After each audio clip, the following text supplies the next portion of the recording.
Right, it's gone 1:30 on my clock, so I'll make a start. Good afternoon, everyone. Welcome to the June Primary Care Commissioning Committee. It's a meeting in public and is being recorded and is available afterwards on YouTube. We have several members of the public joining us, which is great. I would ask at this moment for those members of the public to turn off their camera and the microphone. There will be opportunities for you to ask questions, make comments. As per usual, there is opportunity for the public to ask questions at the very end, but given the public's interest in agenda item 7 around proposed closure of Blakeney surgery and possibly on Attleborough, so that's item 8, I want to offer an opportunity for the public to make comments, ask questions at that point in time. If I start with the agenda proper, there were no chair actions for me. We have a number of apologies. Patricia Dorsey, James Foster, Mel Benful, Deborah Deplin, Tanya Farrow, Andy Bell, Lauren Siemens, Sally Watson, who's the new Health Watch Suffolk rep, Fiona Thiedem, Hilary Byrne. Item 3, declarations of interest. In view of the attendance today, there is no matter that's come to my attention in terms of potential conflict of interest, but let me check with those on the call whether they need to, any members need to identify possible interest in view of today's agenda. No. That takes us to item 4, which is a review of the minutes, and I will take the minutes in their entirety. So is there anybody who has a comment as to accuracy of the minutes of the last meeting?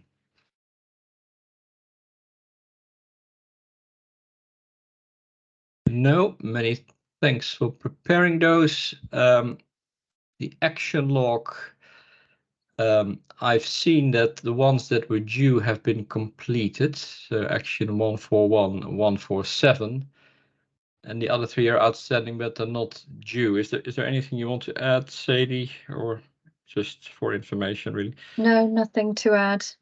Good. Thank you.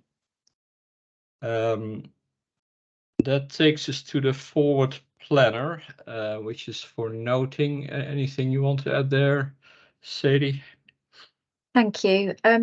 So just to note that because we have month 1 finance figures, there is not a finance report this month. We've amended that on the forward planner, and that will be the same for every June meeting going forwards.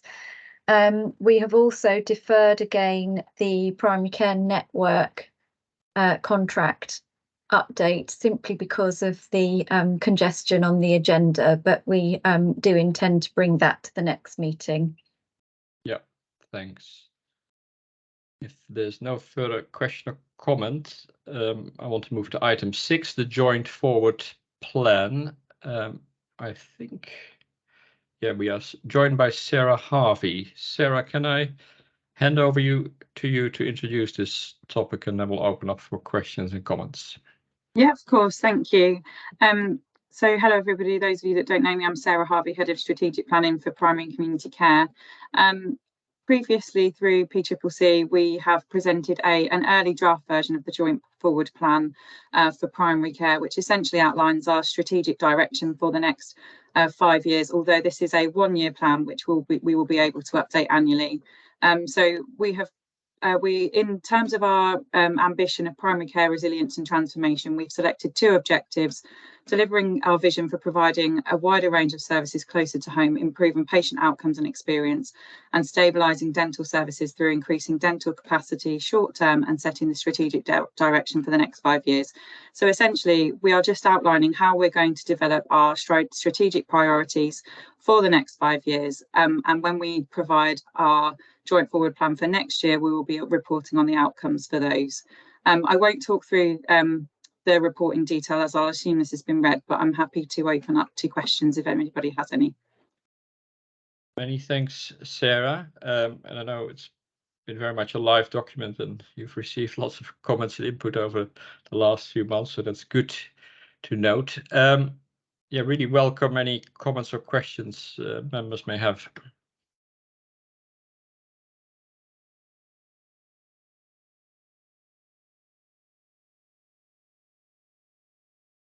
Yeah.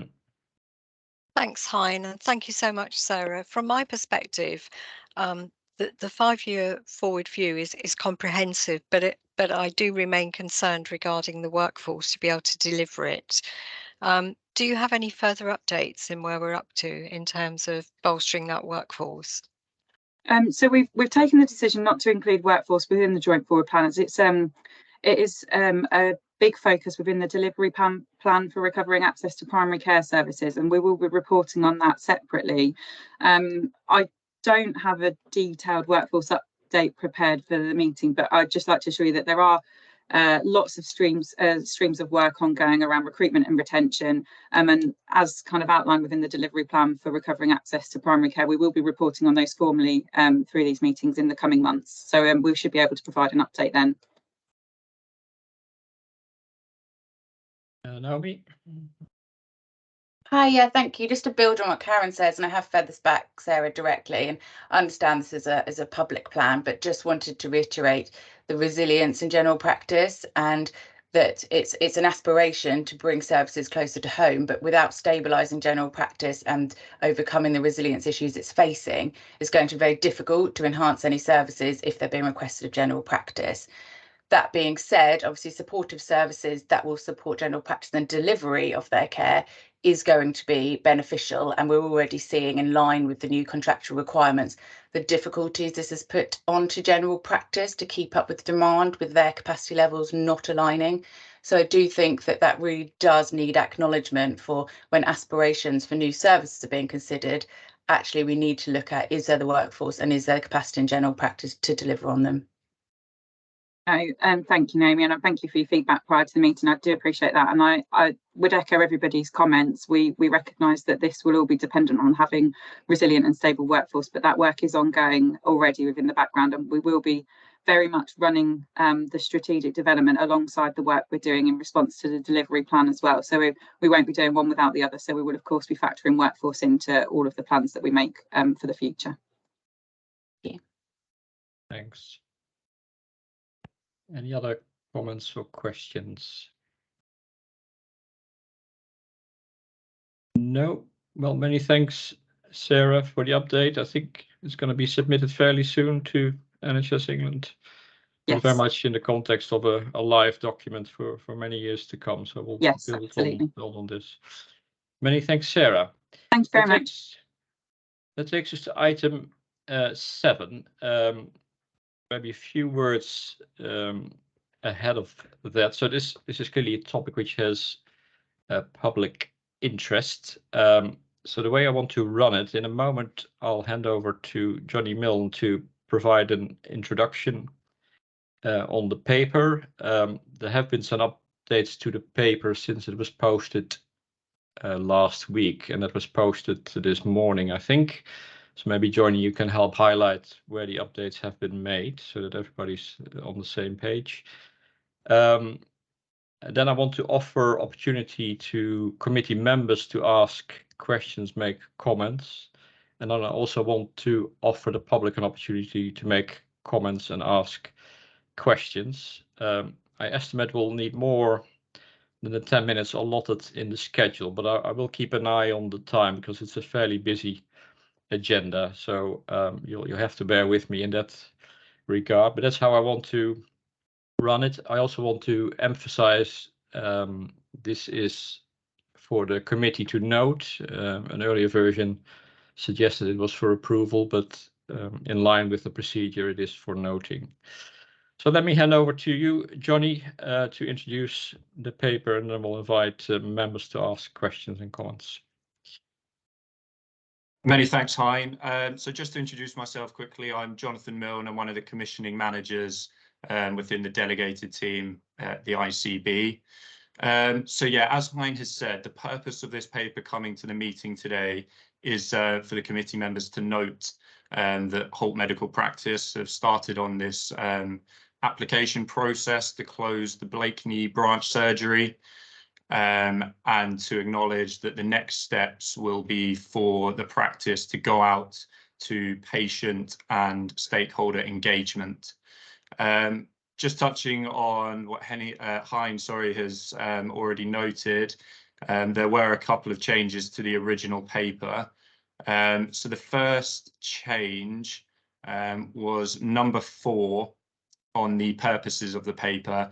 And as Hein said, it was just to amend that it had said approval, but instead we are just reinstating that this is for the committee to note.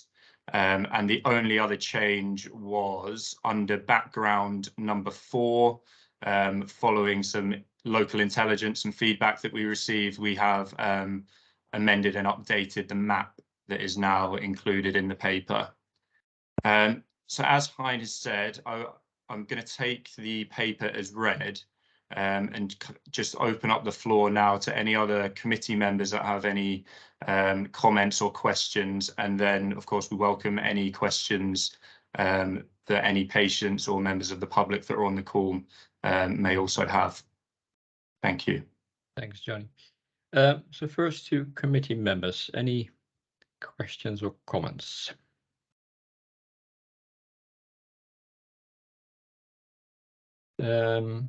First, Karen, then Andrew. Thank you, Jonathan. In terms of an equality assessment, has that been completed? Because if we're asking people, although the map says it's 15 minutes, I'm sure it has been 15 minutes to alternative. Have we really looked into that to see whether anybody is unintentionally compromised in the changes? So the practice have already done a brief options appraisal, and this was taken into consideration there, but also as part of the next stage of the process in terms of patient and stakeholder feedback, that's exactly the kind of information that we'd be asking the practice to look for. Yeah. Thanks. Andrew? Yeah, I just, for those of you who don't know, I represent Healthwatch. So I just wanted to outline some of our approach to this, in that we are inviting comments from the public in order to bring those together and perhaps be able to present them to you. And secondly, in a more practical sense, so I'm meeting with Blakeney Parish Council along with Alex, our Chief Exec, on the 23rd of June. I'm not sure, other people might be able to know more than me about this, whether that's a public meeting or just the Parish Council meeting. Anyway, then I'll be in a much better position to gather some more information, and we can present it from a Healthwatch point of view, remembering that our purpose in all this is to represent the views of the public to you as the NHS, and do our best to influence things that way. Thank you. Thanks for the update, Andrew. Any other comments or questions from committee members? No, then I'd like to open the floor to members of the public. So there is a facility where you can raise your hand and to indicate you would like to ask a question. I'm conscious a few questions have been received in the email inbox of the Integrated Care Board, but let me check if there's questions. Councillor Holiday.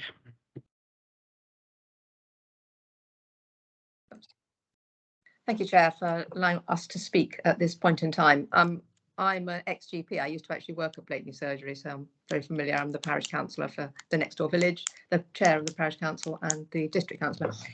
Anyway, you've had my question already, which you've answered very comprehensively, but you didn't actually quite get to the gist of it, which was how can we be assured that the consultation will be fair and without prejudice, given that it's being carried out by the practice itself? And I wondered if anybody had any thoughts on that. Thank you very much.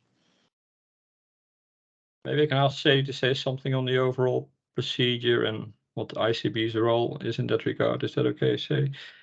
Yes, of course. Yes. So I think it's very clearly set out in the policy guidance manual and our process. And that's why we have oversight of the whole process through the primary care committee here. So we will be available to the practice to provide any support and guidance to them through the consultation. We've obviously got Health Watch as well as part of the process.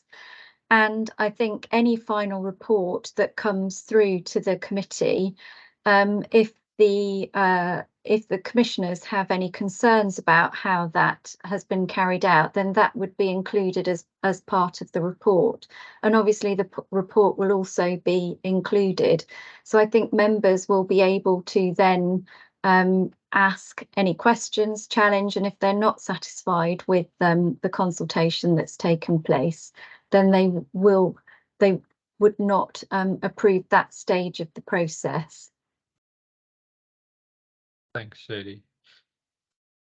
Victoria, you want to follow up on what you've heard?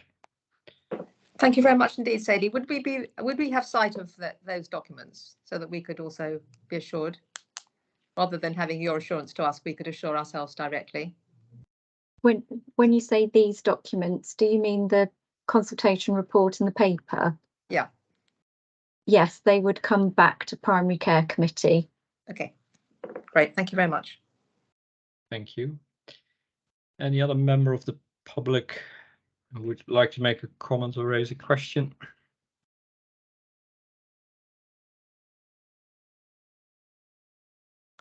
Alex Hooper. Yeah. Hi. I did submit something which was quite lengthy, but I'm just curious as to know how you're going to make sure that anything that's undertaken by the Holt Medical Practice looks at not just in terms of transportation environmentally, but also in terms of cost and accessibility, because this idea that there's other options within 15 minutes doesn't kind of ring true if you're sat in Stiffkey and you don't have a car. And you can't get to Wells because you can't get the bus because there's some issue, or you can go the other way but not that way. It seems to remove choice from where you would like your doctor and who you would like your doctor to be. And so I'm wondering how you are going to ensure that any study or any practical proposals by Holt Medical Practice do take this into account. So that's a bit lengthy. Thanks. Johnny or Sadie, would you like to? Sadie, maybe? Thank you. Karen has mentioned the quality impact assessment and a quality impact assessment, and we would expect both of those documents to be undertaken as part of the overall application, so that we can look at all aspects of those matters that you've just raised. Any follow-up, Alex, on that? No, I'll wait to see what it says, to be honest. Yep. I think that's the most we can expect at this time. Thank you. Yep. Thank you very much. Thank you. Jill Morstan.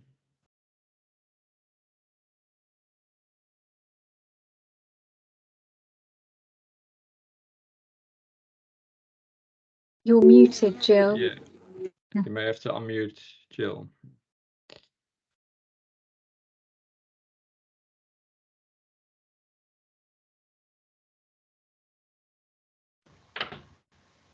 Hello? Yeah, we can hear you and see you. I wondered why the practice at Blakeney was considered unworkable now when it functioned very well pre-pandemic. And I understand that considerable investment has been made recently in the 2 other practice bases and not at Blakeney. Why? Especially in the light of planning policies, which will increase the residential population, particularly both at Blakeney and Langham. Do you have any insight, Johnny or Sadie, into that? Sadie? I think it's very difficult for us to answer the question, the first part of your question, because I think that directly relates to the practice and their decision to start progressing down this particular journey. With regards to the second part of the question around estates, I'm wondering whether my colleague Kath might be able to help on that one. Kath? Hi, Sadie. Hi, Ryan. Hi, everyone. My name is Kath McWalter. I work here in the ICB for the primary care estates team. I think, Jill, part of the answer to this is that the main site that the practice occupy at the Kelling Hospital is owned by a third-party investor, and they were prepared to put up an amount of money as well as applying to the NHS for funding. The practice invested in their site at Melton, and at the time they made that application for that funding to the NHS, those were the two sites that they prioritised over and above Blakeney. I guess it's something that we could explore more as part of the consultation process as well. I hope that helps somewhat. Thank you. Thanks. Any other questions or comments?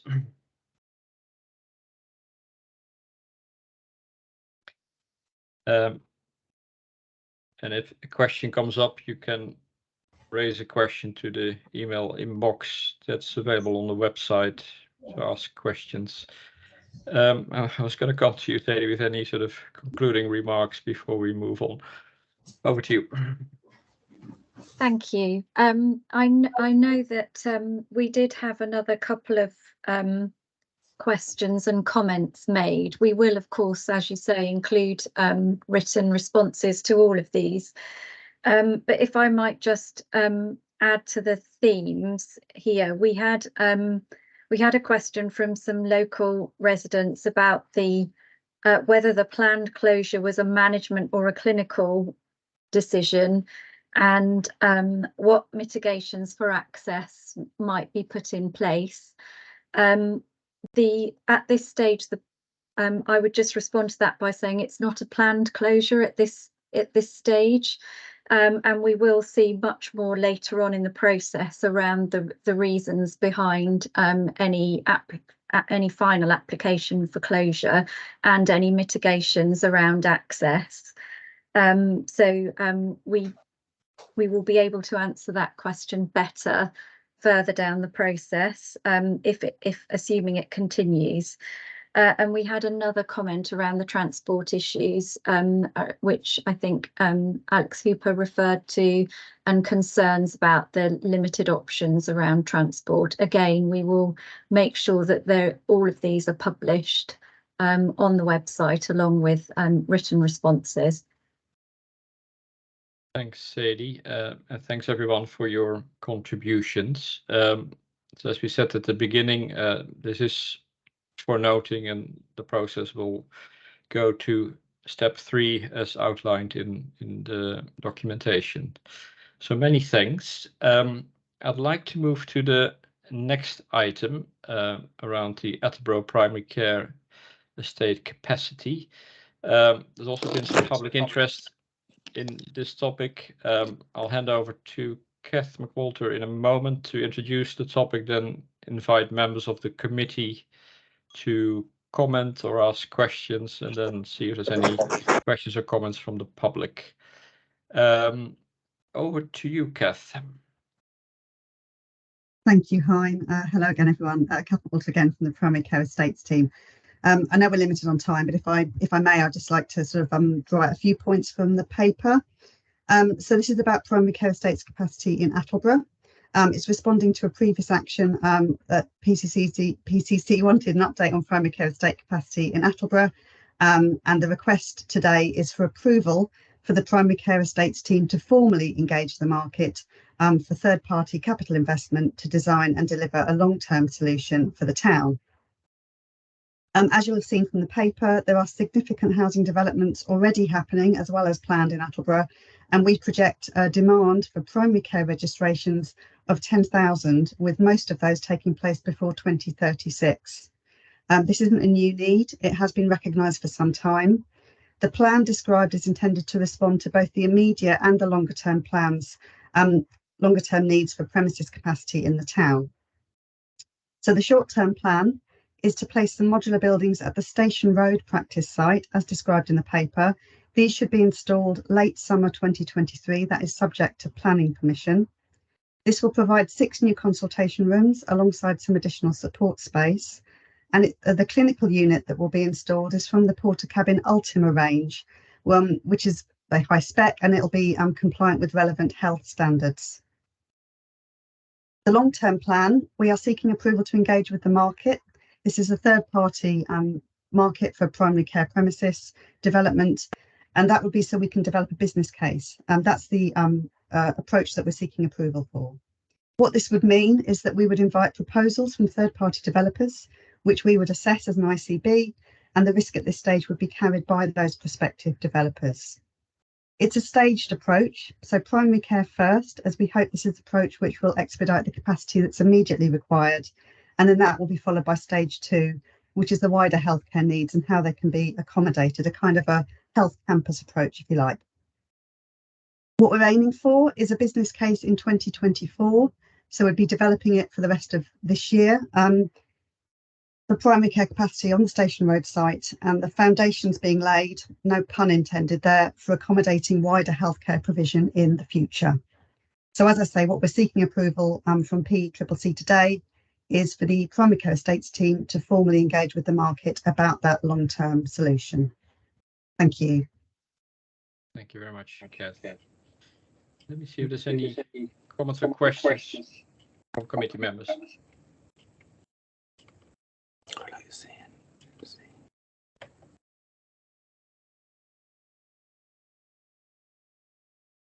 Karen first, and Andrew. Thank you, Hein. I think with the predicted growth and the development, it seems absolutely sensible to expand the premises, because I think if we're hoping to meet the future needs, this is the only way we're going to. So I would definitely be in a view to support it, but I'll be guided by my other colleagues too. Thanks, Karen. Andrew. Thank you. I just have a little concern about the whole idea of third-party involvement, given the history of such buildings at the Norfolk and Norwich, and also at the Thetford Healthy Living Centre, with all sorts of financial arguments over the last probably 20 years.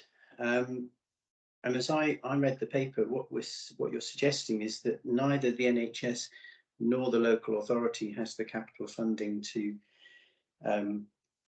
establish the buildings that are required.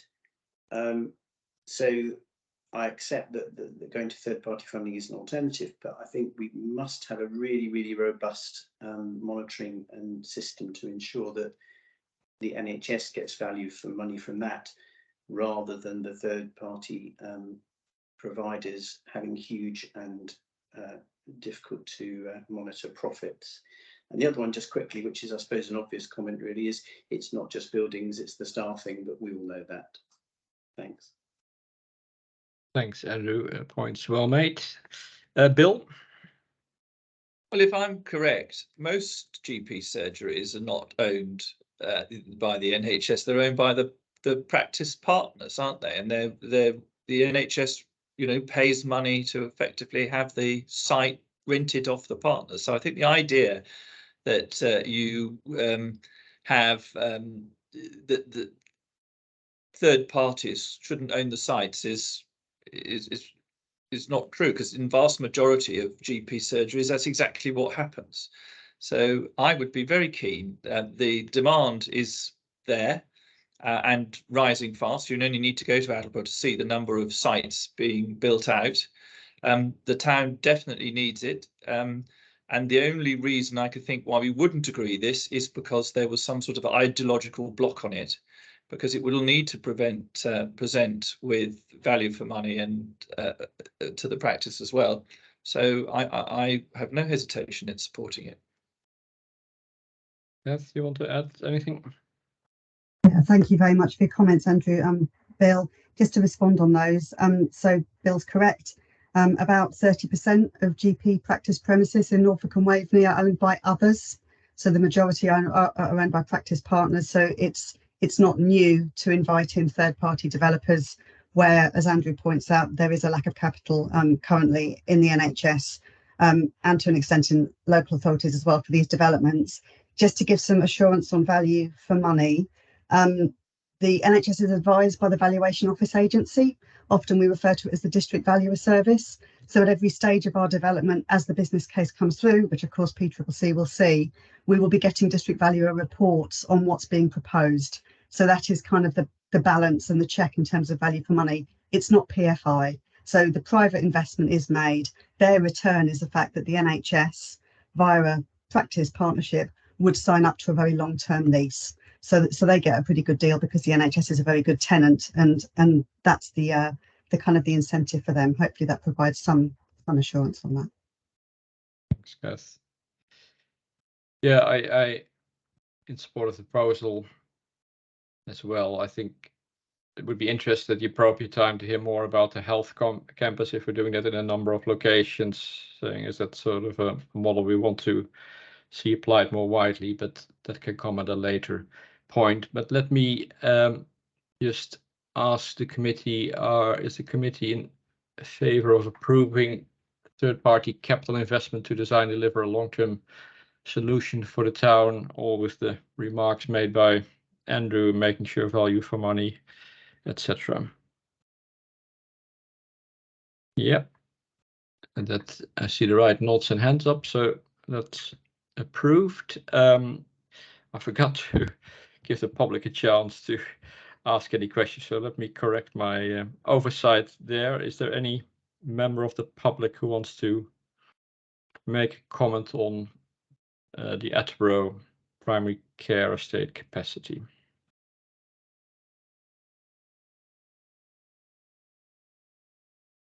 No. Many thanks. That takes us to item 9, oral needs health assessment presentation. Sally Weston-Price has joined us. Welcome, Sally, and I believe you have a few slides to guide us through. I do. Let me just get my screen up and share those. Can you let me know if you can see my slides? I can see it on my screen. If there are any questions throughout, if somebody who's chairing the meeting can let me know, because I can't always see people raising their hands. Otherwise, I'm sure there'll be ample opportunity at the end. Just to introduce. I suggest you guide us through, and then we'll take questions at the end. Perfect. That's what I'll do. If there's anything sort of immediate, please do shout out. So my name's Sally Weston-Price. I'm a consultant in dental public health in the east of England. I started my post in January of this year, so reasonably new to the region. And thank you for inviting me to present. I'm going to run through a few slides, not too many, to give you an overview of dental health, the dental health surveys that we use for the data, and some of the dental health facts and figures in the east of England, and also specifically in Norfolk and Waveney. This is part of a much bigger project which was being led by my colleague Fema Francis, and involves lots of different data on dental health to help support ICBs with commissioning. But today I'm just presenting the dental health data that we have. So I'm just going to talk very briefly about where this data comes from. So we have dental health surveys in England. These have been going on since 1985. These are part of the National Dental Epidemiology Programme, which was looked after by PHE, and now OHID, the Office for Health Inequalities, Disparities, now looks after this particular programme. They collect data, oral health data every year, but every other year, the data they collect is on 5-year-olds. It's an official statistic, and it's a sample of children across England. They're sampled by schools, and then the local authorities commission these surveys, and dental providers go into the schools to examine these children in the school setting. They follow a national protocol, so it's comparable. They're calibrated dental providers to do this, and it's a visual only examination. So they look in the mouth and they use the index DMFT. So they're looking to see any teeth that have any experience of decay in them, any that are missing, and any which have been filled. They also look for any presence of plaque in the mouth, which is an indicator of how well those children are brushing. And they also look for any signs of infection. And then this is all presented then at a national level. So the data that I'm going to show you, there's some trend data, so that will go as far as the remit of PHE, and then the current data, which is under OHID. And the most recent survey was actually only just published in March, and so the data that I've got goes right up to the most recent survey in here. So that's a little bit of background about where the data comes from. Although this is on children and 5-year-olds, we use it as a proxy for dental health in an area because it's the most consistent data we've got. Adult data at a national level is only usually collected every 10 years and is slightly out of date from that even. So it's 2009 is the most recent clinical data. So that's why we use this data as a measure of oral health, and we sort of transfer that across the population. So when we look at the East of England, looking at this graph, this is looking at any experience of any dental decay in these 5-year-olds, the most recent survey in 2022. So the orange band there is the prevalence of dental decay in children in England. So it's just shy of 24%. And then each of the regions in England, as you can see, East of England's right at the top there, well, second from top. So it had the second lowest prevalence of dental decay in the country by region. So only 19% of the children that were examined had shown any sign of dental decay experience. But then when we start to look at the picture and start to go at a more local level, looking in the East of England itself, we can actually see quite a variation. So the different coloured bars here are the different, are covering different years of data. So these are ranked according to the data that was presented in this year. So the survey from 2022. And so at the far right of the graph is the area which is upper tier local authority area, which is Luton, which had the highest prevalence of children having dental decay. That was at 36.5%, so that was higher than the regional and the national average. Although, as you can see, there's a little bit of a downward trend, so it has been improving, so there's less experience of dental decay in that area. And then at the other end of things in Hertfordshire, the children that were examined in the survey showed the lowest prevalence, actually 12.9%, so lower than the regional and national average for decay. The reason you'll see some asterisks throughout the presentation is there's not always complete survey years. Sometimes areas have not participated or the numbers were too small to be able to be reported. So that's why there might be gaps in there. And also we've put in the confidence intervals because this is a sample. So obviously there could be a variation in the true amount of decay experience in those areas. So obviously the larger the bar there, the sort of less confident we are in where that true figure lies. So just to have a bit of. So the data that came out this year in March of this year, which is from data collected last year in 2022. It's the first time they've reported at an ICB level. So we've got the England prevalence of experienced dental decay there in red, and then the regional East of England, then the 6 ICBs across the East of England. And as we can see, the Norfolk and Waveney Integrated Care Board showed the highest experience of dental decay in the different ICBs across the East of England, just slightly higher than the national average. So already we can see that although East of England as a region fares very well, when we start to look at smaller geographies, we can start to highlight there might be areas of greater need for oral health. So going down into even smaller geographies, we start looking at the lower tier local authorities in Norfolk and Waveney, and just picked out some of the different data sets. So again, we're looking at experience of dental decay here. And as I said, some of the data sets might be missing because they either didn't participate in the surveys or small numbers. So now when we're starting looking at Norfolk and Waveney, Great Yarmouth showed the greatest experience of dental decay in that age group, East Suffolk showing the smallest amount. And in Great Yarmouth, we can actually see that over the years, it had been increasing slightly, but since the last data set in 2019, it has actually decreased. So just gives you an idea, again, that although faring well at a regional level, there are some big variations across the system. So I'm going to start looking at some of the different data sets within that survey to give us a little bit more of an idea of what's going on from sort of treatment and need point of view. So this is looking at number of teeth. So when we start looking at the children and we just look at those that have had any decay experience, because obviously it's a small population, thankfully, that have experienced a dental decay. So when we just look at that particular group and we look how many teeth are affected, in those with the largest number of teeth affected is in Kings Lynn and West Norfolk. So it's on average 4 teeth which had had some experience of dental decay. And just remembering that these children at this age generally have on average 20 teeth. So obviously a lot of their teeth by proportion have been affected, whereas much fewer at the other end of the scale, which is in Broadland. The next thing we look at is the care index. So when we talked about experience of dental decay at the beginning, so I was saying we're looking for any teeth that were found to be decayed, were missing or filled. So this is a proportion of those teeth that have been filled compared to the other areas. So Broadland actually has the highest number here.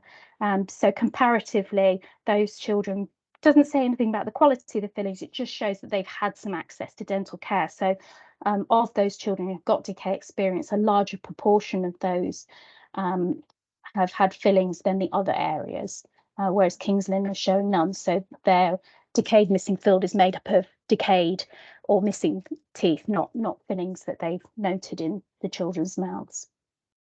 But again, when we look at this and we're comparing it to England and the east of England, those figures are lower than a national and a regional average. The next index we can look at is the extraction index. So again, it's taking the same measurements and looking what proportion comparatively of those teeth were extracted. So we can see East Suffolk is the highest number. So compared to the other areas within Norfolk and Waveney, they'd had the most teeth that had been extracted compared to the other areas that had had extractions out of that figure, with North Norfolk not showing any. So theirs would have been made up mostly of decayed and filled teeth. Then we start to look at the severity of the decay in the mouth. So code 3T is just a code that they use that we can produce here, which it shows any teeth where the decay has gone into the pulp of the tooth. So we have the outer layer of enamel, then the dentine, and then inside that's the pulp where the nerve is of the tooth. So by the time the decay reaches to this level, and they can see it on an examination, this child is likely to be experiencing pain, because that decay's got to that level of where the nerve is. And the next stage with this will be infection. So those children with a code 3T likely to be in pain and will have a treatment need. That decay is active deep in the tooth, and so in Great Yarmouth they had a higher prevalence than the national, almost double the national prevalence of these teeth. So it's not just that they've got holes in them, decay, but actually really quite deep ones, and ones that are causing those children, likely to be causing them pain and could lead to infection. On infection, this is the next measure we have here. So the PUFA index is looking at, again, different signs of infection in the mouth. So of those children there that they were examined, almost 3% of those children in South Norfolk had signs of infection. So those, again, those are children by definition that will need some form of dental care. They're likely to be in pain. They may need antibiotics if it's spread. They may need to have teeth taken out, and often at this age group in hospital. So again, it's not just that there's decay, holes in the teeth, but actually that it's led to an infection there. With Broadland again showing some prevalence, but smaller than the regional and national average. So smaller levels of the children presenting with signs of infection in their mouth. And then the final data set I wanted to show you at a Norfolk and Waveney level was the decay affecting the incisor teeth. So these are the front teeth in the mouth. And decay traditionally affecting these teeth is often associated with long-term bottle use with a sweetened drink. So it gives you an idea of potentially the cause of the decay in those children, and again helps highlight one of the areas which might need to be looked at, which is addressing dietary practices and what's going in those bottles or drinking feeders.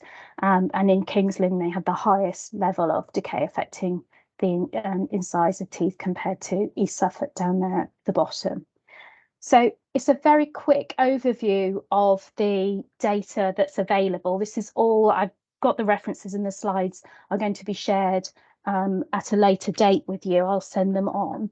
But it gives you an overview of what we can see at a national level, a regional level, and at a local level to give you an idea of the picture and the trends. And I'm happy to take any questions. I can see Karen's got her hand up if you wanted to start. Thanks. Thank Sally. you. Over to you. I find fascinating material. Yeah, It's the first time yeah. I see it. Karen. Thank you very much the same, Hein. It's absolutely fascinating. And when you start looking at our population in this way and overlaying and mapping, I guess for me, the next question is, we know we have high areas of socioeconomic deprivation, particularly around Great Yarmouth and Waveney around the west, but have we overlaid our capacity? Because is there a link in terms of demand and capacity within those areas? Is the dental caries worse because you're unable to access the dental help that you need? I'm just looking at how we've matched that data in another intelligent way, and what is it we could do differently within those areas to try and improve?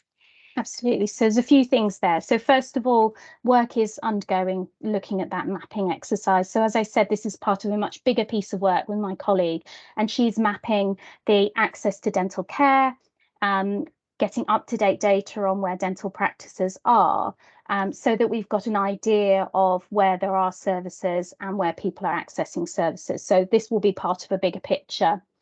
We get a little bit of an idea from this data, as I said, because we can see children, by definition of the fact that they've had filled teeth, have seen a dentist. We don't know where and when and what quality, but that gives us an idea when we can see of that decay experience, what's been filled, what's been extracted. But it is big part of a bigger picture. When it comes to social and economic factors, again, some of the data at a national level for dental health is presented, and we can see inequalities. Because of the numbers we're dealing with, we can't do that at such a small geography. But obviously, certainly locally, you can map areas of need, part of your core 20 plus, and working out areas where they may need, by definition, greater help with dental services. So yes, it can be mapped. It is part of a bigger piece, and certainly needs to be taken on board rather than just looking at them in isolation. Thank you, Karen. Thanks, Karen. Bill, you had your hand up. I'm not sure if you want to come in.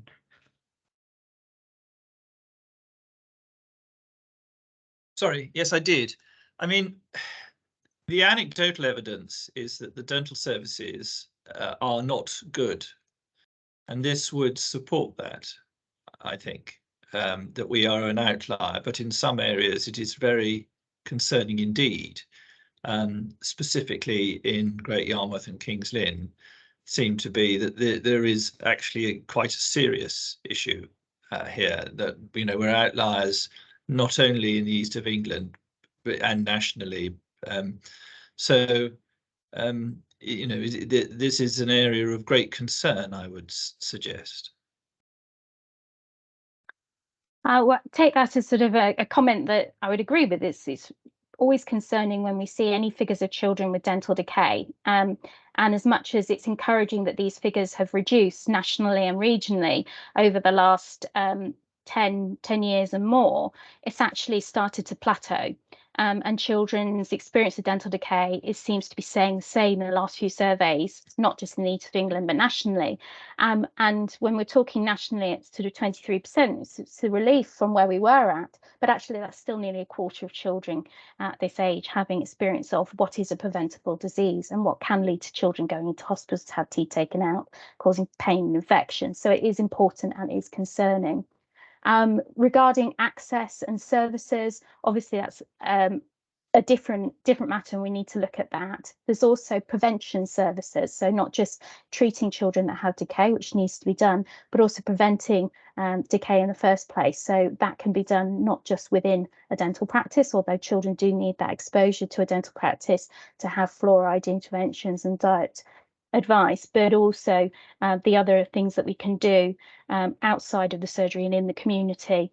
And part of those references, which will be part of that slide set, show different evidence-based things we can do to try and improve that. So no, I definitely agree with you that it's concerning and important that we address decay rates in our children. So my question is, are we going to get that strategy? Does that come to this committee? Because obviously we've got here is the issue.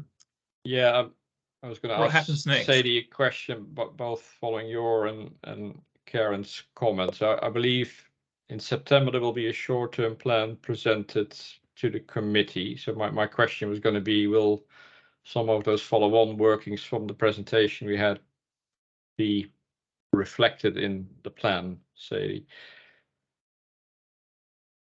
Yes, so absolutely. Fiona, I think, has already set out that the short-term plan we aim to bring in September, and then the dental strategy by the end of the financial year. I think this data is really important for us in prioritising our resources accordingly. We know that we do not have any NHS dentists accepting new patients at the moment. And just to reassure you as well, Bill, we are working very closely with public health colleagues on the prevention, on developing our approach to prevention.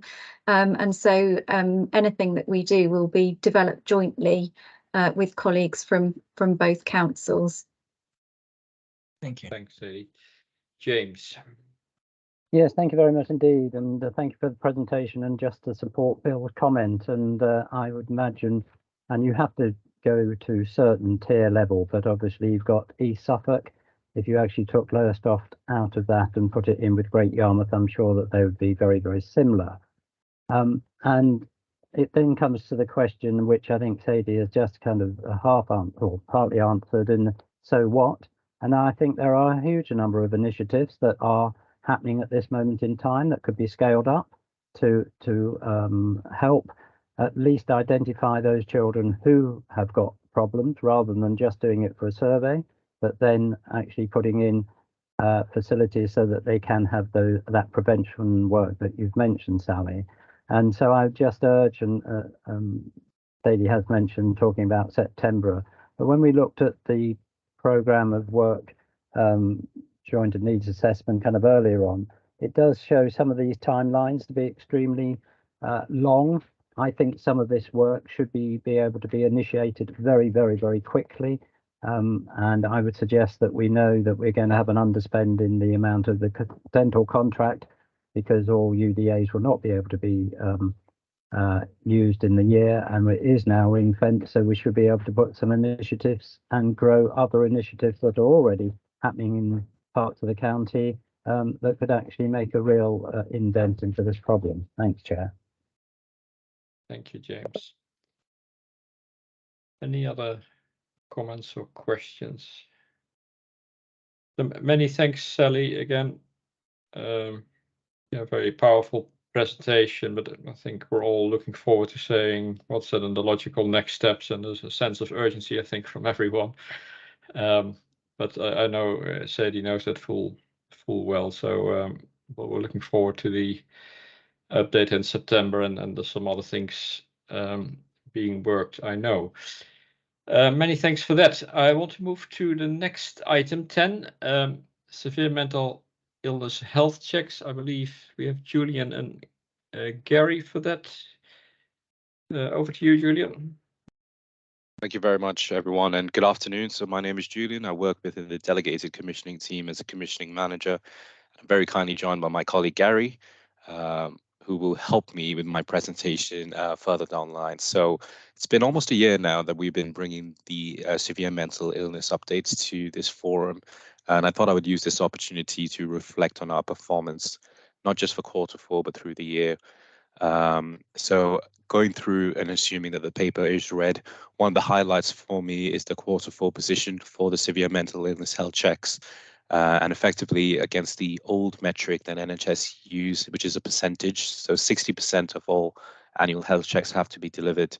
In Q4, we as a system in Norfolk and Waveney delivered 5,233 out of a possible 9,474 checks. So long story short, 55.2% was our compliance. And I want to draw attention to that because this was the first time in well over 2 to 3 years, definitely pre-COVID, that we as a system have performed at such a high number.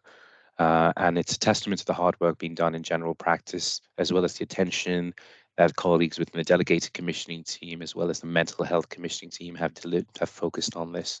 What I don't want to lose is the involvement and engagement that we've had from our users by experience. So our experts by experience, apologies, our patients who do have severe mental illness, who've been instrumental in some of the deliverables that have led to us achieving this for them. At the end of the day, it is a constitutional right for these patients to access their health checks. Before I go into the why and how we delivered this, just reflecting on what our performance was at the beginning of Q1 of this year. So 22 to 2023, Q1 performance was 3,588 checks, and we were roughly sitting at 38.2% as a system. And these checks are rolling and cumulative in data, but effectively we've demonstrated a quarter by quarter improvement. So Q2, we were at 40.6%, Q3, 46.1%, and we are now sitting at 55.2%. So one of the actions for the next time I come to report on our SMI will be our Q1 performance of this year, seeing if we've sustained and improved.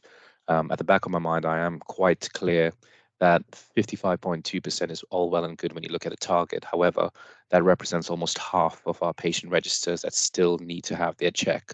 So the work is still ongoing, and we've not lost sight that ultimately the ambition is for all of our patients to access these vital health checks. A summary of actions before I hand over to my colleague Gary to do a very nice reflection, something good to cheer everyone up today, which was our severe mental illness roadshows. That I think was one of the first times we've done such a thing in Norfolk and Waveney. But before I do, how have we got to where we are?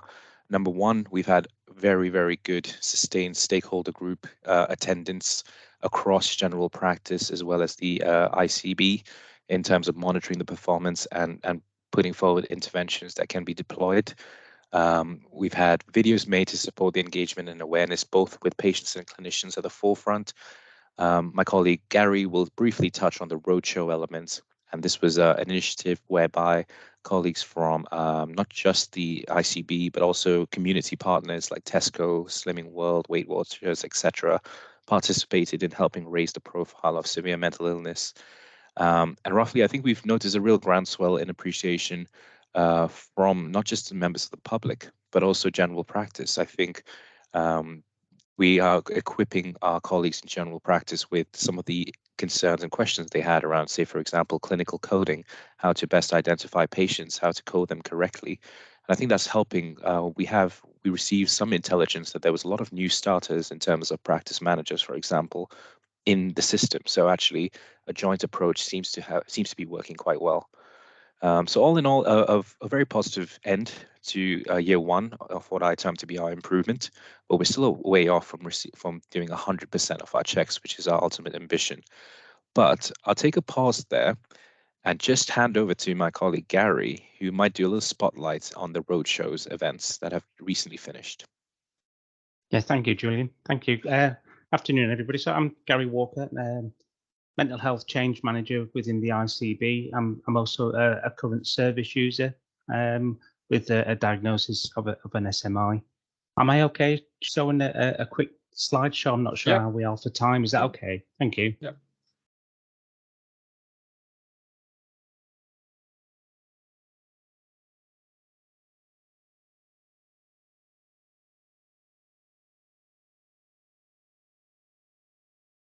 So, apologies. I've got two slides. I've got another presentation after this to do, so I've just shared the wrong presentation. Do apologise. No worries.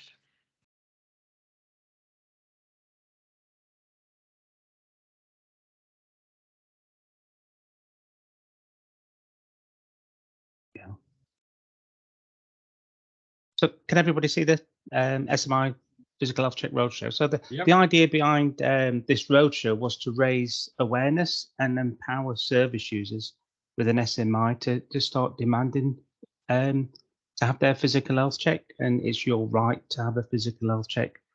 So we decided to do a roadshow around 5 localities in Norfolk and Waveney.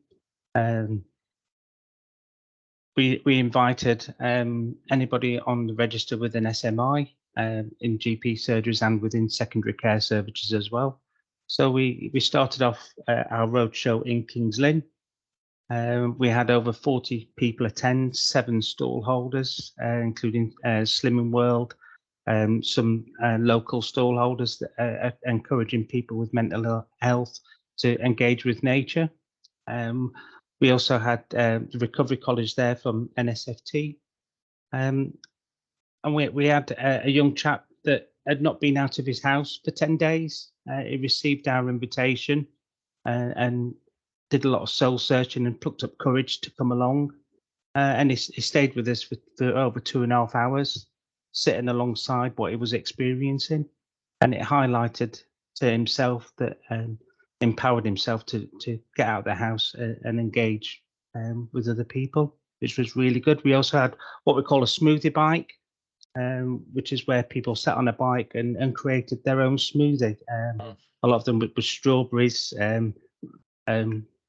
strawberries, grapes, and you sat on there and you did a bit of 5-10 minutes pedaling on the bike and created your own smoothie.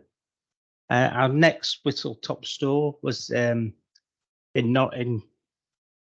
sorry, my slide's not moving on. In Norwich, which we had over 160 people attend, 11 stall holders, one of which was Stop Smoking Norfolk. We had 4 people sign up for to quit smoking, which I'm told from an update they are still adhering to that. We had a homeless guy who came in off the streets. Initially said in the conversation with me, I've just come in for a sandwich and something to eat. After quite a lengthy conversation with him, I referred him to a Wellbeing who had a stall there. He self-referred himself to Wellbeing. He's now under Wellbeing. He was homeless. Wellbeing referred him to shelter and is now on a housing waiting list. So that's something really, money can't buy that. That's really, really brilliant. We had a homeless street performer come in and do some music with us. I think he's in the bottom left-hand corner, right-hand corner.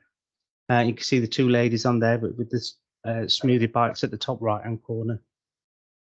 Our next stop on our whistle top store was Great Yarmouth. We had over 60 people attend.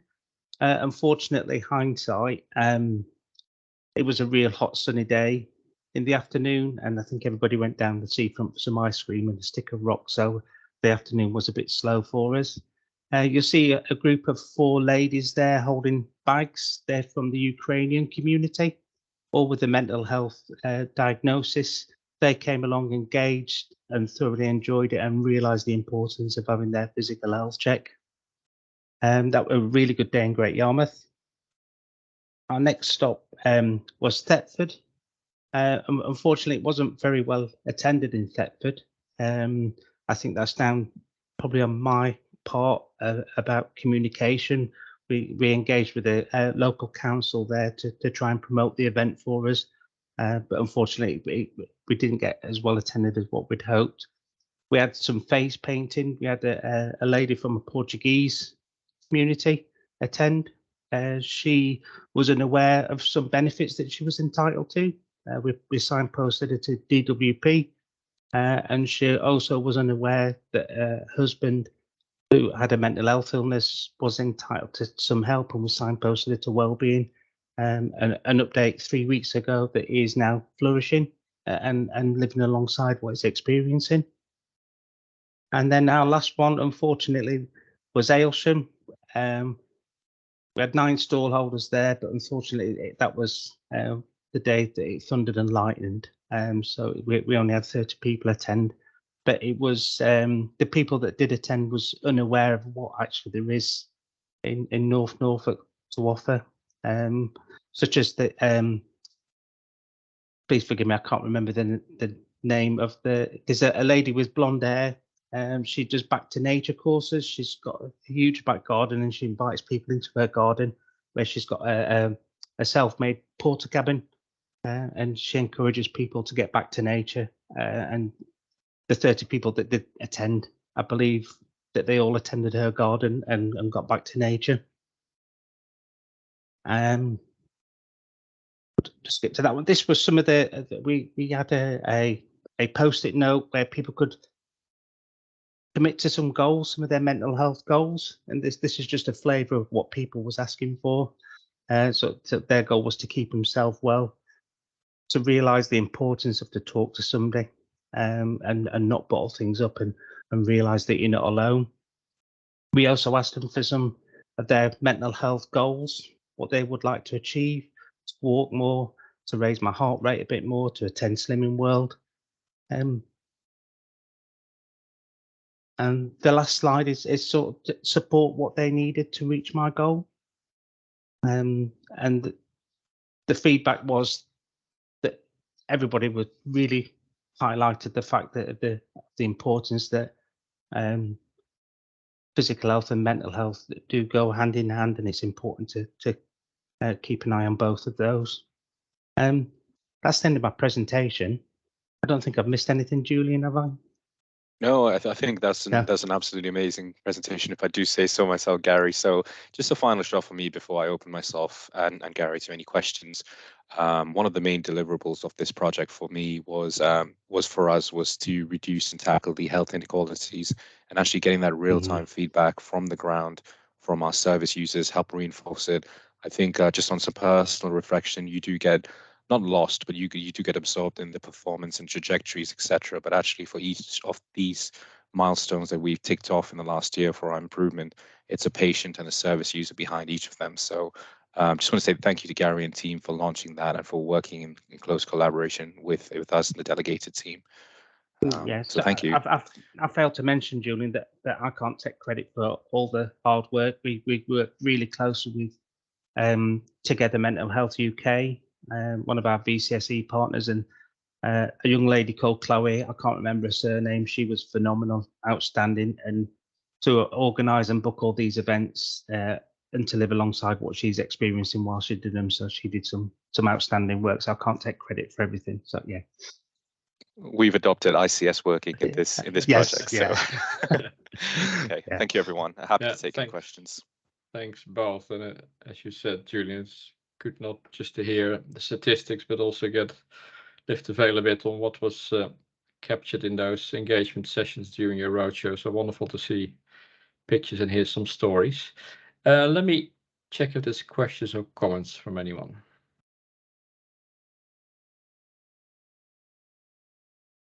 Karen. Thank you so much, Gary. It just makes it real, doesn't it? It's what matters to me as that individual, and some of the stories you've shared in terms of social isolation, loneliness, and having the courage to actually go out and meet like-minded people, and to be able to have somebody to help and support you through that, and to make referrals is just fabulous. So please don't stop. It's really a brilliant piece of work. Thank you. No, thank you, Cam. We have got a lot planned, so hopefully if you'll have me back, I'll come back and update you on some other plans. But we're just working on 3 service users doing some videos on their personal journey. So yeah, and they're outstanding what they've shared. So yeah, thank you, Cameron. Thanks. Bill. Thanks. It's probably for Julian. Thank you, by the way, Gary, for your report. That was great. It's really interesting and great to hear about all the different partners working together. That's sort of what we're trying to do. Just, Julian, on the percent, those who miss their health check, how many of those get missed more than 1 year in a row? So I would be interested. So if we're continually getting about 50%, are we talking to the same 50% of people every year? And is there a rump of people who haven't been seen? Do we know how many people haven't been seen for a while? Because I would have thought that's quite an important, for this to be an effective program. It wouldn't matter that we're only getting 50% as long as we were getting the other 50% the following year. Well, it wouldn't matter so much anyway, put it that way. Yeah, completely understand the question, Bill. I don't know, Gary, did you want to come in before I go? Yeah, I'm ever so sorry, Bill, but I don't know the figures behind it. But what we're doing to counteract that is that we're signing up to some what we call outreach work, again with Together Mental Health UK, where GP surgeries have signed up to sort of data sharing. If a service user or a patient has had 3 invitations to come along to have their physical health check and they've declined or they've not engaged, then their details are passed to Outreach Mental Health UK, where an expert by experience reaches out to find out why they're not engaging. And they've had some really good, as we speak, I'm preparing the facts and the figures. This has been going on for 2 years now. The overwhelming issue is transportation. So we've sort of commissioned where we lay on taxes for people to get in to have their physical health check, and plus if they want a chaperone or a Mackenzie type friend, somebody to support them because they've not got a carer or a loved one, they are then attending with an expert by experience from Together UK. So we are working on those that are not engaging. Unfortunately, I don't have the figures for you, but I'm ever so sorry. But we are aware of that in the background, and we are trying to tackle that as well. So yeah, thank you. Thank you. Yeah, nothing much to add to Gary, your update. I was literally going to say the same thing around our uses of Together. I think the other thing that we would like to bear in mind, Bill, is as we go into our improvement, one of our main ambitions for this year, effectively, is those pockets of people who've not had their health check within the last 12 months to understand why, but also to help them come onto it. And just in some of the anecdotal evidence I have in terms of the reasons why transportation ranks as number 1. Number 2, it's also the hard to reach patients of those that need the most help. They could be in rural areas of high deprivation. But perhaps I could probably do a bit of a fact-finding mission for the next quarter update on SMI and give those numbers. I think I'm happy to take that as an action. But that's definitely one of our priorities. The risk of usurping the chair, I would be very keen to see some stats around those how long between health checks would be really useful, I think. Thank you. Yeah. No, I'd second that. Thanks. If there's no further questions, thanks very much, guys. A really helpful update, and you got a return ticket, Gary, for the next. Yeah, thank you. It'd be a pleasure. Yeah. Yeah, thank you for having me. Thank you. We move to item 11, several Care Quality Commission inspection reports. Shepard, will you guide those through? Thank you, Hein. Good afternoon, everyone. We have 3 CQC reports for this time to share with yourselves, and you would have seen the report already. So I'm going to just pick out some areas of interest. So the 3 practices, we've got Housedon Medical Practice and Orchard Surgery, as well as Matshaw and Lenwood. I think it's a positive outlook for all the 3 practices, and I'll say a bit more. So looking at Housedon, this is a relatively about 10,000 patients in that is the list size for that practice. And this practice was inspected recently and maintained a good rating across all the domains. And it was good before in 2018 and has maintained through that. And I think what kind of springs out to me is the coherency and consistency over this long period to be able to maintain all those 5 domains. And I think it's evidence of strong leadership, strong governance, strong, I think, in all areas. I think just to highlight some of the areas that I really liked in terms of the staff feedback is very strong, and the patient feedback is very strong.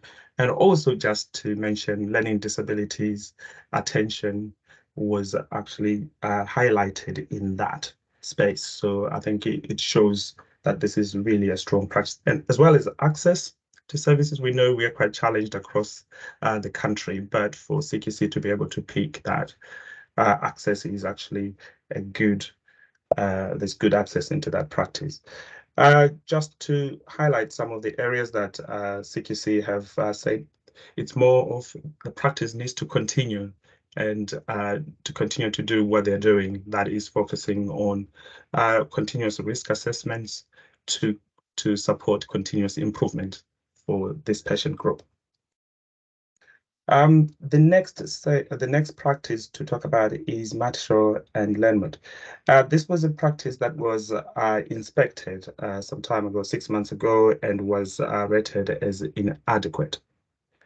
And the main areas that were picked were around similar issues around the leadership of the practice, the safe domain, the effectiveness, which are actually connected aspects of delivering a safe service. So only 3 domains were assessed at that point, and the practice was issued a warning. I'm really pleased that re-inspection has been done, and the practice has made some improvements towards addressing those issues.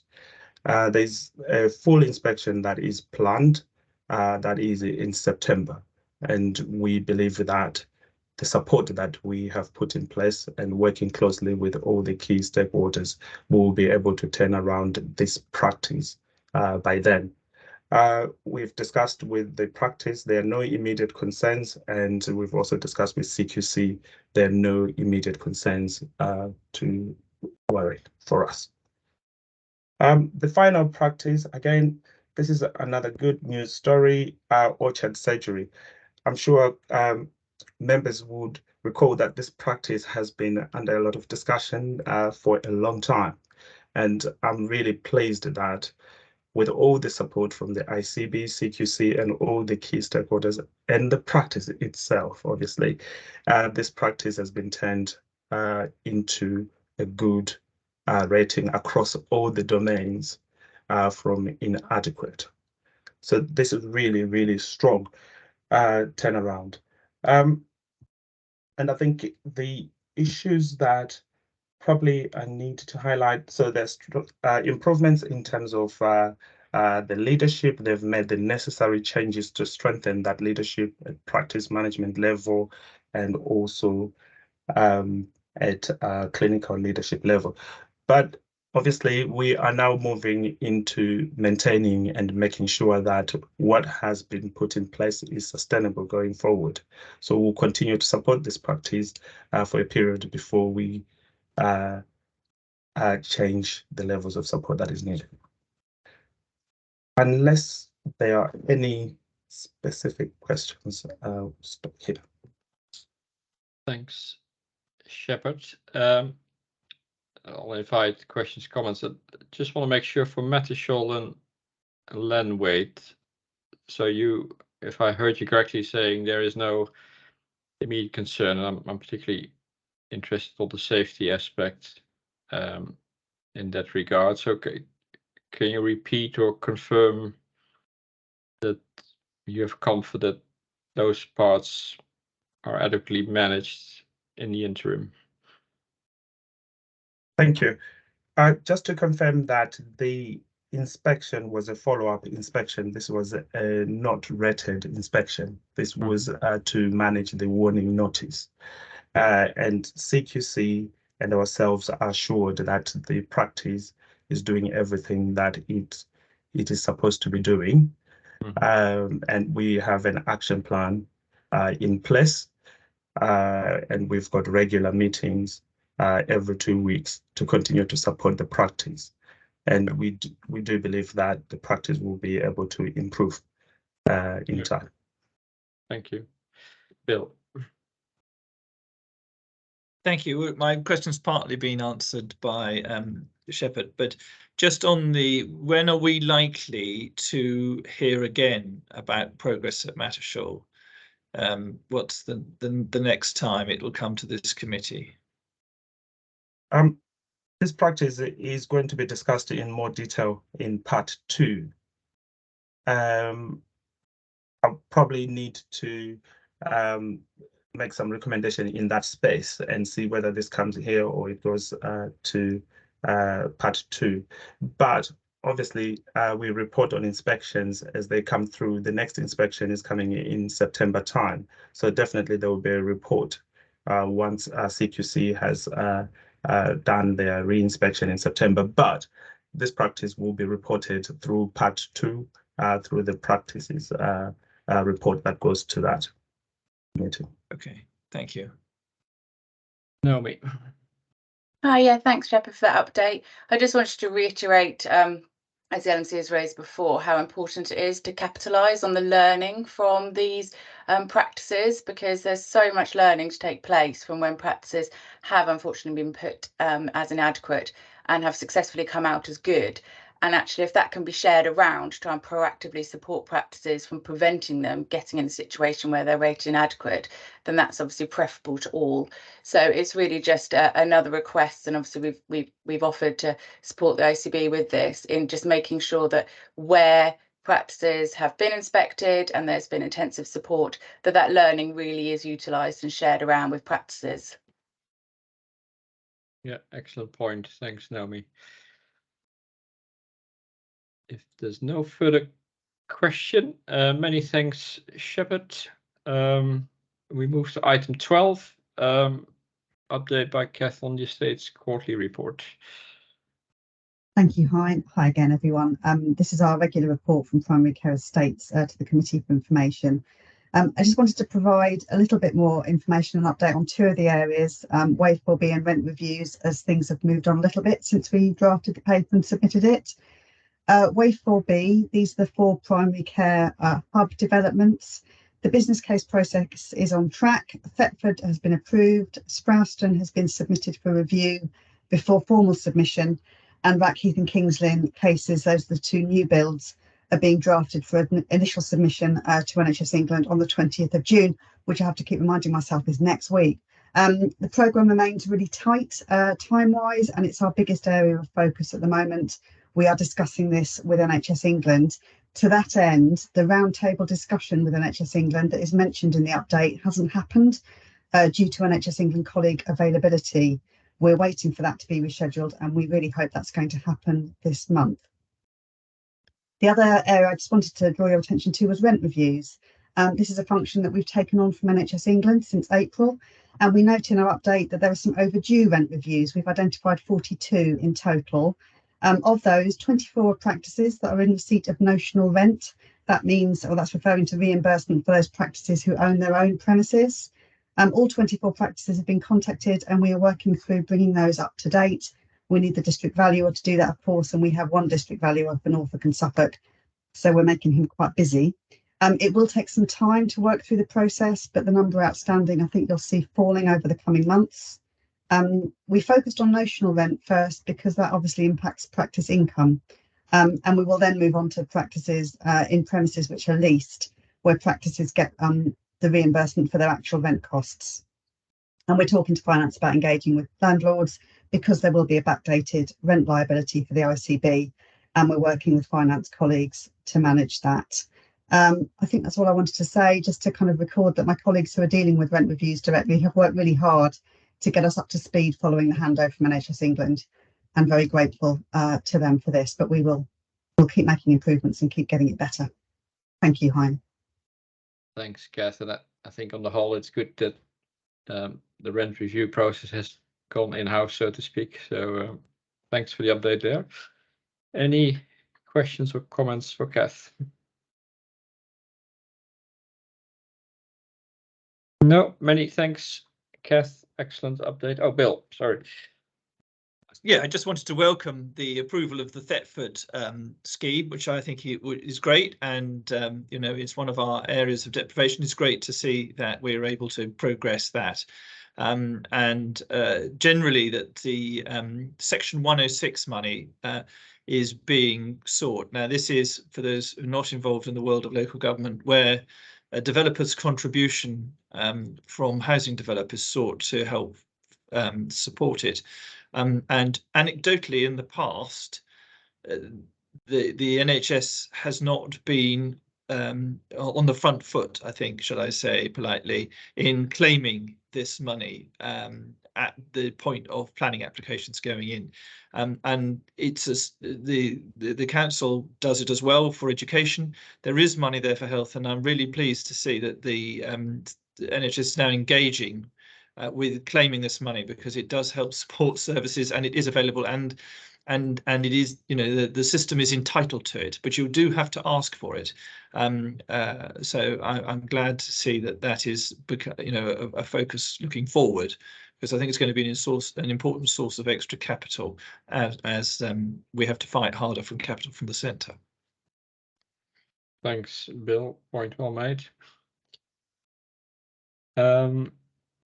Yeah, thanks again, Kath. I'll move on to the next agenda item. Good to see you, Anne. Over to you for an update on the digital front. Thank you very much. Hopefully everyone's had a chance to look at the paper. We're busy at the moment with the Primary Care Access Recovery Plan digital elements, which comprise improving the NHS app uptake and introducing more modern online consultation systems to practices to allow digital access and signposting, and cloud-based telephony. So some of you will recall, I'm sure, we've been part of a pilot project for cloud-based telephony, which is funded just under half of practices to implement a cloud telephony solution. And other ICBs across the country took part in this as well, and it has been successful. So it has been rolled out more widely. So at the moment, we are working with practices to ascertain their current position vis-a-vis telephony, and then we have to make a bid to NHS England by the end of this week, and then wait to hear. But hopefully the plan is that we'll receive future funds to move all practices onto cloud-based telephony over the next 2 years before the end of the PTSN network. In other areas, we've seen lots of PCNs converge on clinical systems, which has meant a lot of moves from EMIS to System 1, and have successfully gone live with the shared care record in several of our areas, and that's still a live project. Does anyone have any questions? I think you responded to a question I had offline and around shared care record. So it the note says some GP practices. When do you expect sort of full coverage for all the GP practice for the shared care record? Over the coming weeks, that won't be long at all. Okay. There's somebody actively working with all the practices. We have our practice regular digital meeting on Wednesday, and she'll be there again to talk to people about the setup. So it's just a matter of engagement. Those that are accessing it, we've got some good use cases from them on being able to access mental health and social care data, and the difference that's made, not only to the patient, but to staff time as well, and having to seek out that information. Yeah, so maybe a request that can be logged as an action. Maybe at the next update here, both sort of the digital side, how is it working, but also the sort of the user experience, and how are we benefiting as a system from the shared care record. I would certainly welcome that. Absolutely. Thanks, Anne. And I hope the bid on the cloud-based telephony will come our way, so to speak. Any questions or comments for Anne? Karen. Thanks, Hein. And it's a quick question. Forgive my lack of understanding in terms of the cloud, but will this be interoperable to look at the shared care records, for example, our current provider, which is IC24 for NHS 111 and out of hours? Will they be able to view the records or the shared care records? Because it really makes the system a lot safer and much quicker in terms of being able to assess people in a more thorough way with that background history. Yes, Karen, IC24 have already Perfect. gone live and are Yeah. very actively using it. And in the hospitals, every one of the 3 hospitals has identified the ED as being the early adopter. So we'll be supporting their change managers to get live there, because absolutely we agree, it's places where there's a lack of information that will really help. Thanks. Good. I think there's no further questions. Many thanks. Okay. Thank you. Thanks a lot. Cheers. That takes us to item 14, the annual e-declaration. Julian, are you going to speak to that? Yes, I will. Thank you very much, Hein. So hello, everyone, again. Just wanted to take you through the most recent publication of the results of the annual e-declaration for Norfolk and Waveney. So just to give us a brief background, this is a routine annual review of every primary medical care contract that we hold as an ICB. The format and how the data is gathered is via a self-declaration form on a questionnaire basis that NHSC centrally send out to all GP practices for collation and review. The window for responses opened on October 2022 and closed on November 22. And we've just received the first round, the finalization of the results. So just wanted to quickly go through it and then propose an action plan for this committee's approval. So effectively, there was a high response across general practice for Norfolk and Waveney. Out of 105 practices, we received 101 submitting responses, and we had 4 nil responses from general practice. So within the proposed cadence of works that we've got planned, we would like to reach out to those 4 individual practices to understand the reasons why, but also help them to better prepare for the next round of the e-declaration that will be opening up this year. However, just on some anecdotal work that we've done before this meeting, some of the reasons for non-response were workforce circumstances, competing pressures within general practice, but also there's quite a lot of turnover in the system in terms of general practice staff. And I think some of the questions are quite open to interpretation. And I'll give you an example whereby one of the questions on the e-declaration was around the accessibility of a general practice. Is it always open? And the answers, I think some of the responses that we saw was no. But the question didn't specifically ask, do you have any emergency routes for patients to access? So actually, it was almost a false positive. It's saying that, yes, our practices are closed, but actually, the question did not ask about any other emergency types of routes that patients can access. So one of the things we would like to do in the future is to hold these mini workshops and collaborate with general practices before the next round of e-declarations is due in October of this year to make sure we're better prepared. So just in terms of comparison, last year 194 flags were detected in the e-dec results. This year 188 flags, so a marginal improvement. However, just for ease, I've chosen to divide the few key themes into 4 main points. For patient access across our responses, we detected 108 flags, and within the paper, I've embedded the document in a summary position just so it tells you what you can see and what those flags actually are. For contractual compliance, 58 flags were detected. Workforce, 2 flags. And just for comparison, last year, 21 flags were detected for workforce. So there has been quite a significant improvement in our workforce self-declarations of general practice, which is great. And then lastly, practice communications was the other thematic separation that I've divided into the paper. 20 flags were detected. The data itself is quite a complex tool to work with. You can go into national overview, East of England regional overview, system overview, and finally practice. But the way I've chosen to display it in the paper, I feel gives a sense of what we are working with. So just going into the action plan in terms of recommendations, this piece of work will be owned by the delegated commissioning team. We've split ourselves into individual localities with each delegated rep for each one. And what we are proposing is a very similar plan to what we shared last year, which is a 4-point plan. So number 1, ensure the results are shared widely with all stakeholders. I think Naomi's still on the call. Naomi, this is my apologies. I sent out the paper to you very short notice. So one of the things perhaps is to touch base with you before it goes any further. But sharing of the results with our practices. Number two, prioritize those practices that submitted a nil response. Work with them, understand why, and help them to put them in a better position for the next round. And the third and fourth points are deliver an action plan for the next round. So make sure everyone's aware of the questions, what responses we are looking for, and also just a bit more visibility as to what happens with these results, just to raise some awareness that CQC can access the EDEC.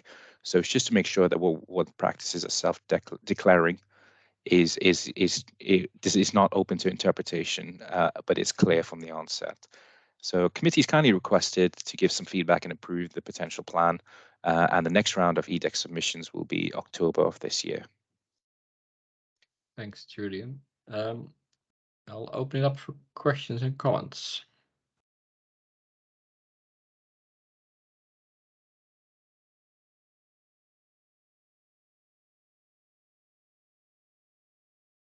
Sadie, you want to come in?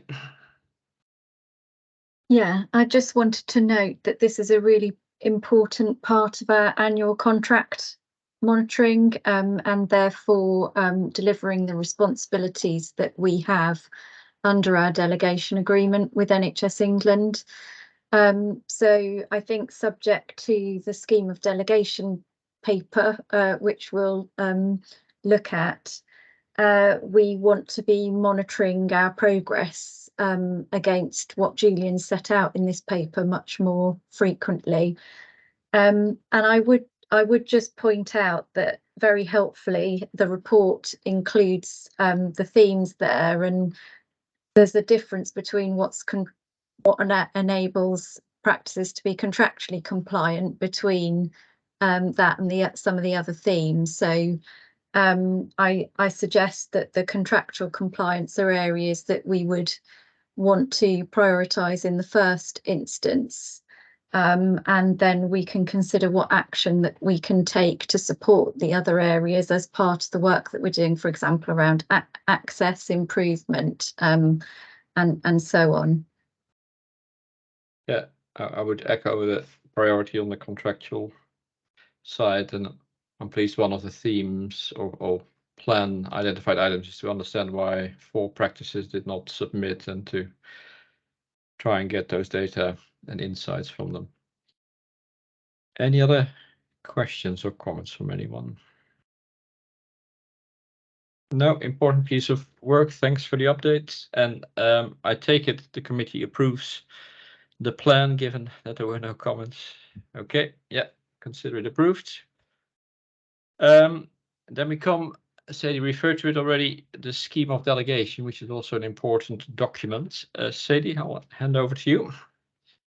Thank you, Hein. And again, I'm going to assume that everybody's had a chance to read through the paper.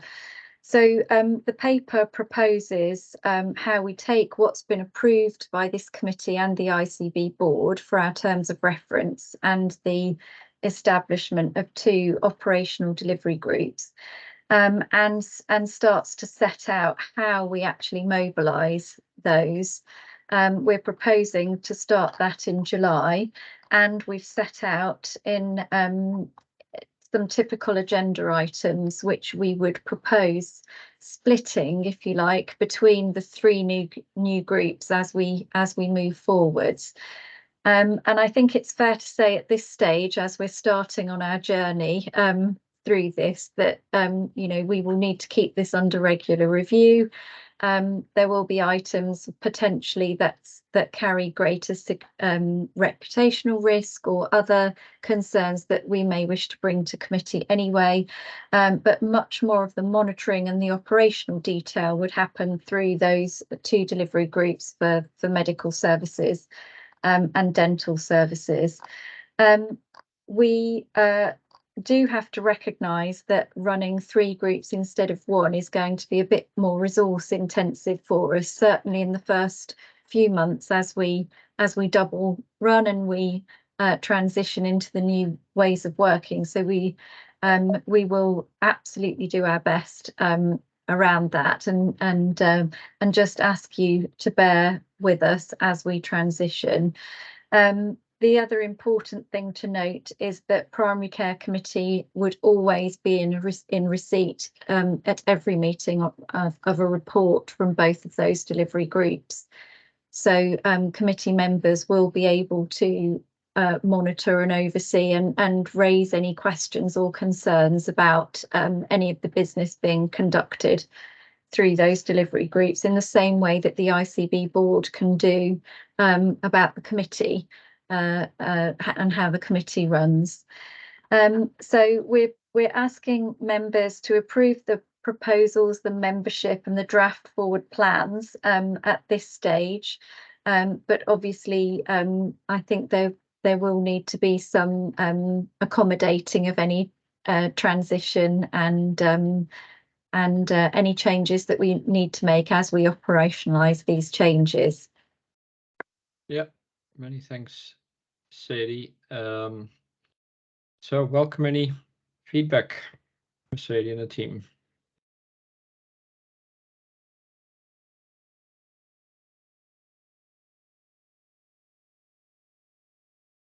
Yes, I had a chance to mention to Sadie offline. I think it's a very good and practical proposal. We'll find our feet in the months ahead for what fits best where. And I think these regular report outs from the delivery groups to the Primary Care Commissioning Committee and the sort of maturing performance report, I think will help greatly to get to the right place. So I'm happy to support it. But it's here for approval. So any feedback people want to give? I see the thumbs up from Karen, so that's good. I think you have your approval, Sadie. So we're looking forward to how this finds its feet in the month ahead. And I think you said roughly around September we should be able to sort of get to a place where we can sort of fine tune as appropriate. Good. That moves us to item 16, the prescribing report. Michael, I hand over to you. Okay, thanks, Owen. Last but not least, as usual. So just my monthly focus on medicine spend and quality. So most common intervention in the whole of the NHS is prescribe a medicine, and this is the focusing on primary care medicine spend and quality particularly. I'm pleased to say we've maintained our position as third from the top in terms of spend. We have traditionally been second from the top, but for the last couple of months we've gone down to third, which is good in terms of benchmarking amongst our regional colleagues. Given our deprivation scores, that's a good position to be in. No cheaper stock obtainable, so this is when cheaper generics become less available and there's a price concession to buy in more expensive generics. It's still unwelcomely high, but it's has dropped from its peak of £1 million in the month of December. So we're looking at around about £400,000 to £500,000 a month, which is better, but we'd prefer it to be, below 100,000 per month. So there's some big shortages still going on that's driving up spend in the community. I've added another benchmarking chart map this month that came across on Prescript. So this is visual growth of deep dive, it's called. So it looks at 12-month year-on-year growth, and it's color coded by the different percentiles. And we were reassuringly low in terms of growth nationally. So there's only 7 ICBs, I think, below us in terms of that particular aspect. So by a couple of benchmarks, we're doing okay, but there's a big prevailing wind of medicines costs, which is certainly affecting our ability to control our spend in that aspect. So in terms of quality indicators, dependence forming medicines, as per usual, a little bit of an increase in high dose opiates. We're talking to prescribing leads this Wednesday, looking at practices that have high dose opioids going in the wrong direction, so to speak, unless there's some mitigating circumstances. Generally, they should be going down because we use fewer and fewer opioids to treat chronic pain. Gabapentinoids, we've decreased again, so that's staying where it should do and off the risk register. Hypnotics and anxiolytics, compared to national, we dropped back a position this month to 4th, having been at 3rd for a very long time. In terms of trajectory, it's always down, but we haven't kept pace with national this particular month. I'm sure with coming months, and if we do a projection, and you'll be able to see that the trajectory is continuing to go down, which is certainly welcome in terms of quality as and one of our points that which we're an outlier on. Usual antibiotics graphs, and there's work in the PQS going on for practices to audit where they are, and we're aiming to help practices who want some help to get some change in terms of formulary uptake. Antibiotic formularies on net formulary, and practices need to link through to that. So we're looking at formulary adherence. There wasn't quite enough time to get into this paper, the review of the last year's PQS and our low risk cost effective switches, but we're working on that together into next month's. We were sort of told that the agenda was fairly packed, so it would be nice to sort of have a slightly longer look at the data there. Certainly the low risk cost effective switches, we've certainly got some data that shows that delivered quite nicely, but I'll show you that in graphic terms next time. We're just working out the payments to practices and looking at the performance of last year's PQS, which, as I say, I will bring back in July, if that's okay. Any comments or questions? Welcomed. Thanks, Michael. Looking forward to that update next month. And good to see the trend in the NCSO additional costs going in the right direction, but could be faster even. So it's a high absolute number. Let's see, Karen. Thank you, Hein. Thank you, Michael. Is there anything more we can do around the DFMs and AMS prescribing around our class education that we run for the multi-professional group? Because it's been a little while, I think, since we've had that conversation. Yeah. I can ask Andy Douglas is our DFM lead. Yeah. We've also got Professor Debbie Bhattacharya, who formerly of UEA, who's working with us on the toolkit. So we can certainly do a nice item on the DFMs.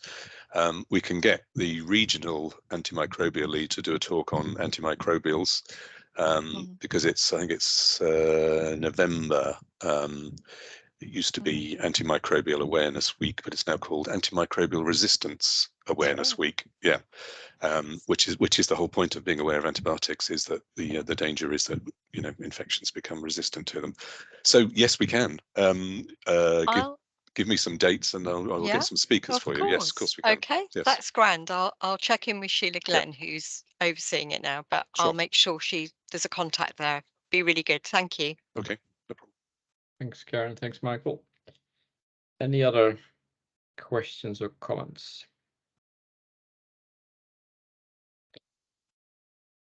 Good. Many thanks, Michael. We heard earlier no finance update given where we are in the time of the year. That takes us to AOB. AOB from anyone? And then questions from the public. We've had a few, of course, at item 7. Let me check if there's any other question or comments. I've not had anything more. Okay. Good.